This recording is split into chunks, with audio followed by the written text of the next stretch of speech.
keadilan. Majelis Hakim yang mulia, saudara jaksa penuntut umum yang kami hormati dan sidang yang kami banggakan.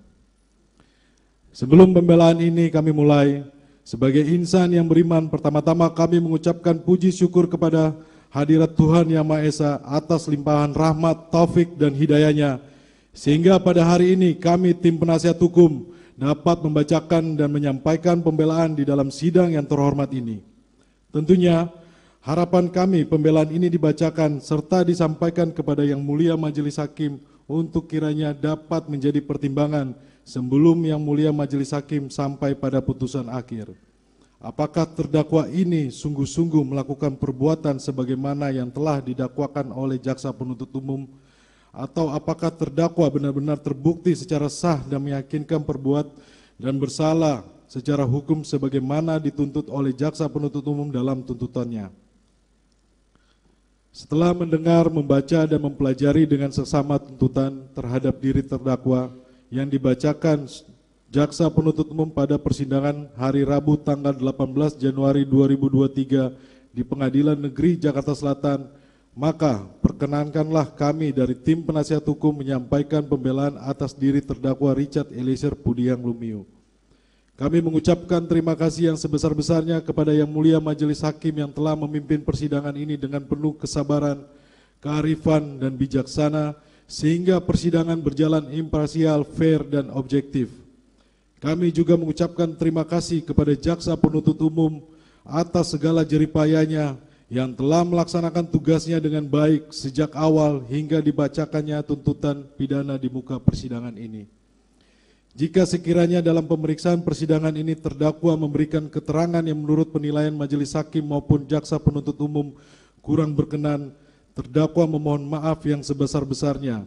Sama sekali tidak terlintas sedikit pun dalam benak terdakwa untuk mengurangi wibawa pengadilan ataupun mempersulit jalannya persidangan.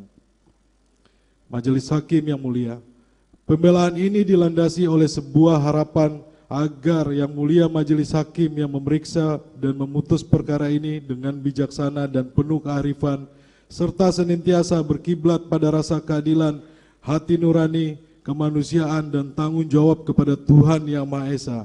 Sekiranya Yang Mulia Majelis Hakim berkenan untuk memberikan putusan terhadap diri terdakwa adalah suatu putusan yang adil, arif, dan bijaksana yang semata-mata berdasarkan pada keadilan yang hakiki. Persidangan yang kami muliakan, berbicara tentang kehidupan agaknya begitu kompleks. Itu sebabnya muncul ungkapan yang menyebutkan kehidupan itu seperti roda yang berputar. Akan tetapi tidak semua orang memahami kehidupan seperti ungkapan tersebut. Sebagian orang menilai kehidupan terdiri atas babak-babak seperti di dalam drama. Mungkin begitu pula cara untuk memahami kehidupan yang dialami Richard Eliezer atau dikenal sebagai Baradae. Ia sebelumnya adalah prajurit Brimob dengan cita-cita luhur mengabdi kepada negara, kini duduk di kursi pesakitan sebagai terdakwa dalam kasus penembakan almarhum Brigadir Nofriansah Yosua Huta Barat. Kita mengerti Richard Eliezer begitu terpukul secara psikis dengan peristiwa yang dialaminya, karena dia harus meninggalkan keluarga dan tunangannya serta kesatuan yang menjadi kebanggaannya. Mungkin pula hatinya hancur karena peristiwa itu. Apalagi peristiwa itu lantas mengubah seluruh arah kehidupan Richard Eliezer. Publik bisa menangkap kesan hancur itu ketika Richard Eliezer membacakan surat permohonan maafnya kepada almarhum Brigadir Nofriansah Yosua Huta Barat dan keluarganya pada sidang perdana tanggal 18 Oktober 2022. Ketika membacakan surat itu, suara Richard Eliezer bergetar dan menahan tangis.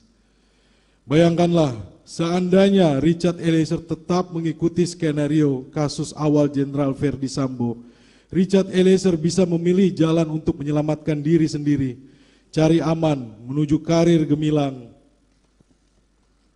Dalam konspirasi dan pengabdian total kepada sang jenderal, ia bisa memilih menutup mata, membohongi hati nuraninya sendiri, nurani publik, menutup rapat kejahatan kemanusiaan yang paling keji dan busuk. Jika jalan itu yang dia pilih, bisa dibayangkan peristiwa ini akan menjadi kasus pembunuhan yang tidak terungkap, dark number, hilang dari pengamatan publik sama seperti kasus kejahatan besar lainnya. Tertutup rapat, namun Richard Eliezer memutuskan menempuh jalan terjal keadilan, mengungkap kebenaran dan keadilan. Ia mempertaruhkan keselamatan diri, membangun keberanian dalam dirinya yang rapuh sebagai anggota Polri dengan pangkat paling rendah, berhadapan dengan sang jenderal. Dengan lantang ia menyuarakan kebenaran, membongkar kebohongan, disaksikan berjuta pasang mata dan para hakim yang mulia penjaga gerbang keadilan di dunia ini. Masyarakat sudah lama dahaga akan kejujuran dan keadilan di Republik ini. Terdakwa dielulukan para pencari keadilan. Richard Eliezer adalah kita, berjuang memadukan kehidupan sebelum dan sesudah peristiwa penembakan almarhum Brigadir Nofriansah Yosua Huta Barat. Jadi kisah hidup Richard Eliezer adalah berjuang bangkit dari keterpurukan.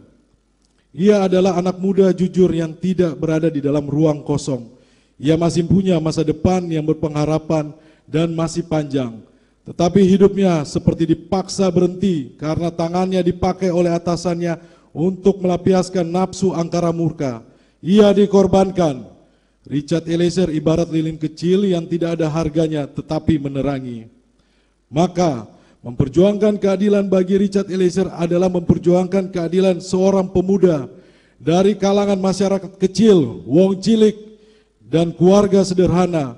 Semoga pengalaman kasus Richard Eliezer akan menumbuhkan semakin banyak orang yang berani berkata jujur dan benar di hadapan hukum demi masa depan Indonesia yang berkeadilan.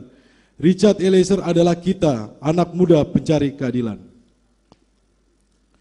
Majelis Hakim yang mulia, oleh karena itulah pada bagian ini kami akan menyampaikan poin-poin pembelaan kami terhadap Bayangkara II Richard Eliezer Pudiang Lumiu untuk menjadi dasar pertimbangan yang mulia Majelis Hakim dalam mengambil keputusan.